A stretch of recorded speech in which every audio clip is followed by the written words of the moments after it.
শাকিব খান অনেক বড় সুপারস্টার হয়ে গেছে এখন, আলহামদুলিল্লাহ। আমাদেরই ইন্ডাস্ট্রির মানুষ এবং আমার খুব ভালো বন্ধু। আমি চাই ও আরও বড় হোক, আরও উপরে উঠুক, কারণ ওর অবদান অনেক এই ইন্ডাস্ট্রির জন্য।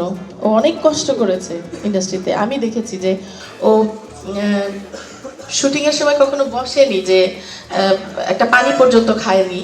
ও মানে কাজের উপরে অনেক সিরিয়াস। যখন ওর একটা কাজ প্রথম যখন আমার সাথে কাজে এসছে, ও তখন নতুনই ছিল। সো তখন আমি অনেক সময় অনেক শর্ট দিয়ে আমার দিকে তাকাতো যে শর্টটা হয়েছে কি না, তখন হ্যাঁ খুব সুন্দর হয়েছে, আরেকটা দিলে ভালো। তো আসলে ওরও গুণের শেষ নাই, ও অনেক গুণ আমি বলবো। আর অবশ্যই ভালো মানে অভিনয় করে। ইনশাল্লাহ যদি প্রডিউসার ডাইরেক্টররা সাকিবের কাছে যায় ওর ভালো ছবি নিয়ে, তো ইনশাল্লাহ যদি কাজ হয় ইনশাল্লাহ অবশ্যই হবে। কেন ইচ্ছা থাকবে না? আমি তো আর্টিস্ট, আমি তো সবার সাথে কাজ করবো, এটাই তো স্বাভাবিক না? সম্প্রতি তুফান সিনেমা দিয়ে দুই বাংলা একদম কাঁপিয়ে দিয়েছেন শাকিব খান।